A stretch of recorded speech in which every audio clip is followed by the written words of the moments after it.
Stormground is an arena-based, turn-based, hex-based strategy game.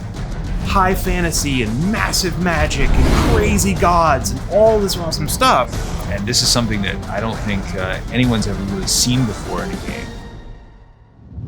When we were putting together the team for Stormground, the most important thing for us was finding people who were passionate about delivering this universe really well.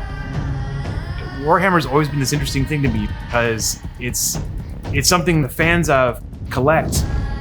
They then contribute to, they paint them, they bring them to life, they put them to field. Some people play games with them, some people just collect them.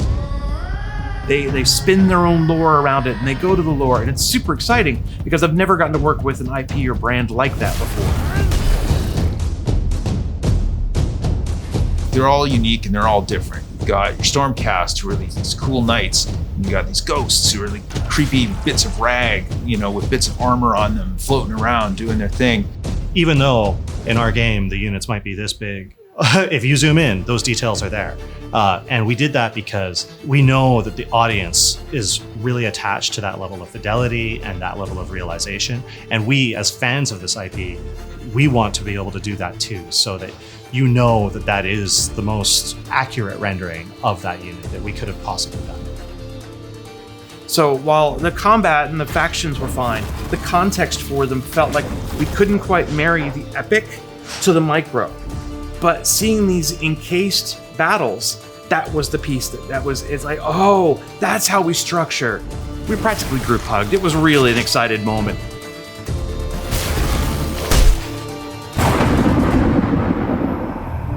We kind of realized, wait a minute, this is the Age of Sigmar. It's unbelievably high fantasy. We all of a sudden realized, we can have a tree the size of a mountain. And what would it look like if we were actually having a battle on a branch that was like the size of a mountain, and an entire city was built on the end of that branch? So rather than presenting, here's this big sprawling map and here's some spots on it, and say, no, it's a fortress, and you're outside and you're pushing in and you're trying to ascend to the big tower at the end so that you can take down the big baddie.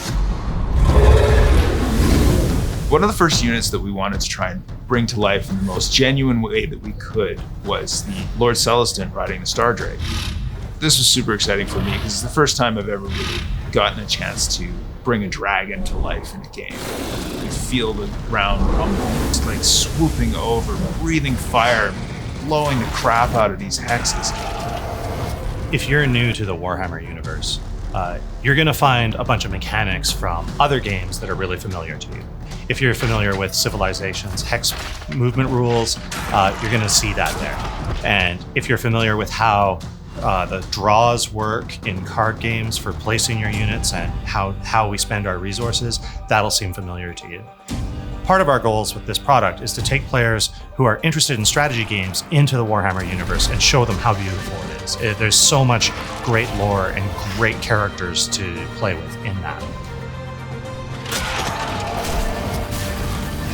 Stormground is really exciting because it's the first time that we've brought the level of fidelity to the graphics and the presentation, the amount of detail, the kinds of units that we're putting on the screen, or even explored the universe that we're in, and like the kind of settings and places that we're going to. We want to create a game where people can jump in, can play, but feel like every little moment counts towards this huge narrative around it. Everything is completely over the top.